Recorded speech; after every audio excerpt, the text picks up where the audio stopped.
దేవుని నామమునకు మహిమ కలుగును గాక. మరియు ఉదయకాల సమయంలో మరొక మిషనరీ గురించి తెలుసుకొని దేవుని నామాన్ని మహింపరచుకుంది. ఒక మిషనరీ పేరు హెన్రీ మార్టిన్.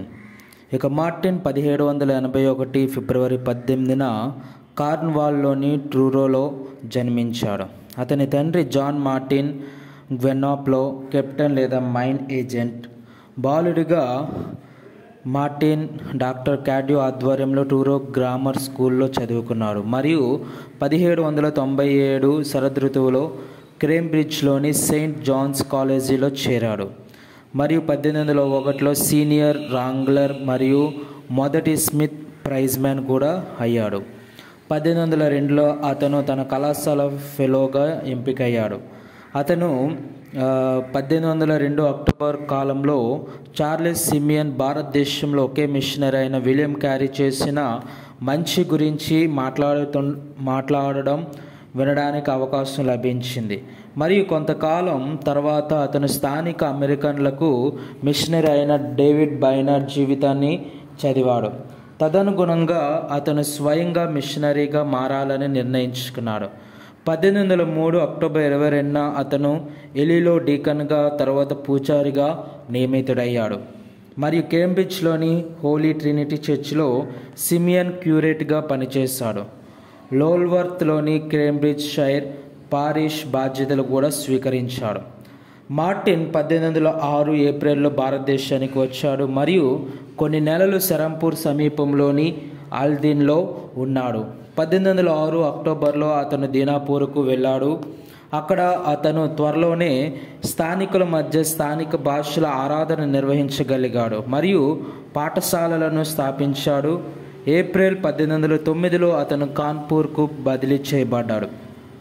అక్కడ స్థానిక క్రైస్తవేతరుల నుండి అంతరాయాలు మరియు బెదిరింపులు ఉన్నప్పటికీ అతను తన సొంత ప్రాంగణంలో బ్రిటిష్ మరియు భారతీయులకు బోధించాడు. ఆయన భాషా అధ్యయనంలో నిమగ్నమై దినాపూర్లోని తన నివాసంలో ఉన్నప్పుడు హిందుస్థానీ వెర్షన్ కొత్త నిబంధన షీట్లను సవరించడంలో నిమగ్నమై ఉన్నాడు. ఇప్పుడు ఆయన కృత నిబంధన మొత్తాన్ని ఉర్దూలోకి 2 సార్లు పర్షియన్లోనికి కూడా అనువదించారు. అనారోగ్యం మరియు తన ప్రధాన మున్సి షబాత్ యొక్క గర్వం, నిరంకుశత్వం మరియు కోపం ఉన్నప్పటికీ పర్షియన్ బైబిల్ కోసం ఆయన చేసిన పనిలో కీర్తనలను పర్షియన్లోకి, సువార్తలను జుడాయియో పర్షియన్లోకి మరియు సాధారణ ప్రార్థన పుస్తకాన్ని ఉర్దూలోనికి కూడా అనువదించడం ఉన్నాయి. వైద్యులు సముద్ర ప్రయాణం చేయమని ఆదేశించడంతో ఆయన పర్షియాకు వెళ్ళి తన పర్షియన్ క్రొత్త నిబంధనను సరిదిద్దడానికి అనుమతి పొందారు. అక్కడి నుండి ఆయన అరేబియాకు వెళ్ళి అక్కడ అరబిక్ వెర్షన్ను కంపోజ్ చేయాలనుకున్నాడు. అక్టోబర్ 1, 1810న కాన్పూర్లో తన పనికి ముందు రోజు చర్చిని ప్రారంభించడం ద్వారా బహుమతిగా లభించడం చూసి ఆయన కలకత్తాకు బయలుదేరారు. అక్కడి నుండి ఆయన 1811 జనవరి 7న బొంబాయికి ప్రయాణించారు. ఓడ తన 30వ పుట్టినరోజున ఓడరేవుకు చేరుకుంది. బొంబాయి నుండి అతను బుషైర్కు బయలుదేరాడు.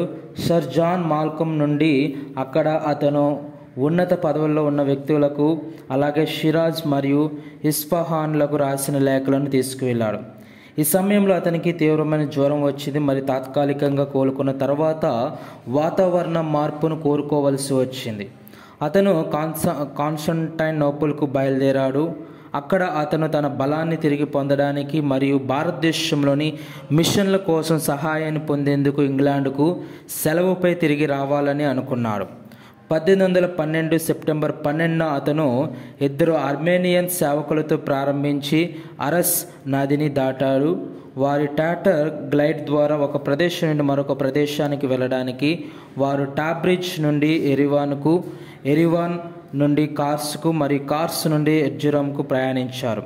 వారు ఎర్జురం నుండి బయలుదేరారు మరియు టొకట్లో ప్లేగు విజృంభిస్తున్నప్పటికీ అతను అక్కడ ఆగవలసి వచ్చింది, కొనసాగించలేకపోయాడు.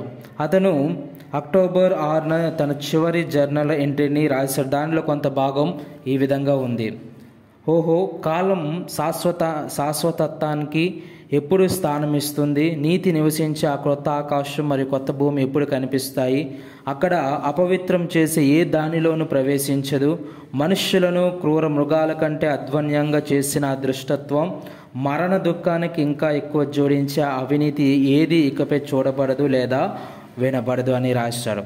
1812 అక్టోబర్ 16న ఆయన మరణించగా ఆర్మేనియన్ మతాధికారులు ఆయనను క్రైస్తవ పద్ధతిలో ఖననం చేశారు.